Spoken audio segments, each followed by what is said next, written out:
Bayangkan saja, sejak lahir ia harus hidup dengan usus yang terburai dari perutnya.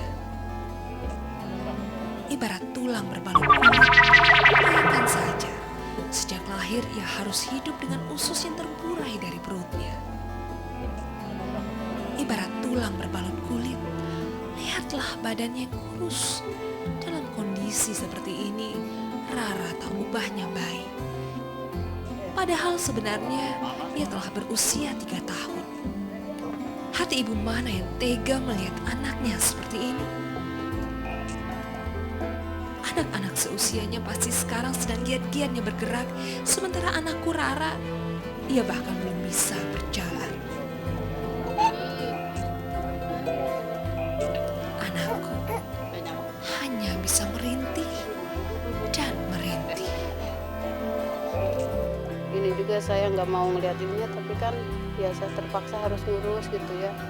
Saya juga kalau ini mah suka nggak tega gitu sebenarnya mah, cuman ya udah aja saya pasrah aja. Entah mengapa, sepertinya derita telah mengincar Rara, bahkan sebelum ia lahir.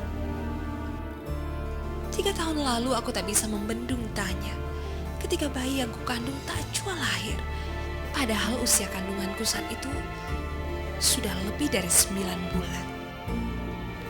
Seakan anakku telah tahu bahwa penderitaan telah menantinya begitu ia melihat dunia.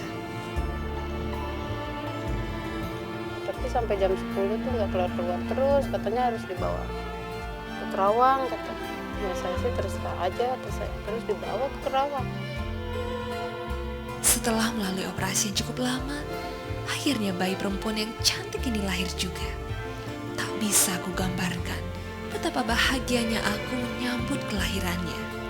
Tapi tunggu dulu, rasa sukacitaku mendadak surut ketika dokter yang menangani kelahiran Rara menyampaikan kabar duka. Putri pertamaku ini ternyata tidak memiliki anus. Aku harus merelakan anakku yang baru berusia beberapa hari memasuki ruang operasi. Dokter membuat usus buatan di perut sebelah kirinya. Setahun kemudian, Rara kembali harus menjalani operasi. Sayangnya, kali ini prosesnya tak semulus operasi pertama. Setelah 10 hari menginap di rumah sakit ternama di Jakarta, bukannya segera dioperasi. Kondisi Rara yang memburuk bahkan tak mendapatkan penanganan sama sekali. Di daerah kami malah mendapat pelayanan yang lebih baik. Ya udah 10 hari baru keluar di Cito.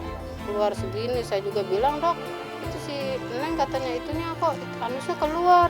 Apa bu katanya. Terus jadi susternya juga pada kaget. Iya bu, kok itu apa sih? Ya itu ususnya kata saya keluar, banyak nangis sih di sini kata saya juga.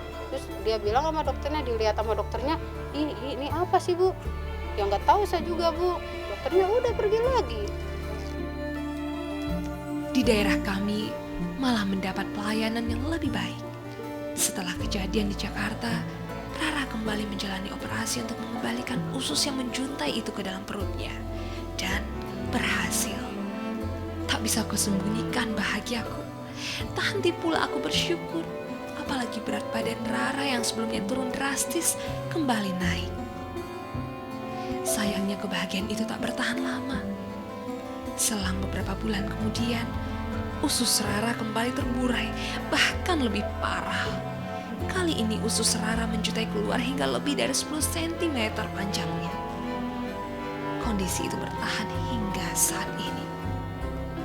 Bukannya aku sudah patah arang, namun untuk kembali menjalani operasi, rasanya sudah tak mungkin lagi. Suamiku Suryana hanyalah buruh serabutan. Nah, sedih sih, saya juga bingung kadang ya.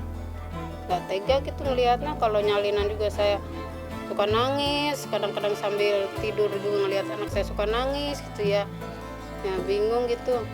Gak ini pengennya sih saya mah anak saya panjang umur gitu ya, kayak orang lain sehat.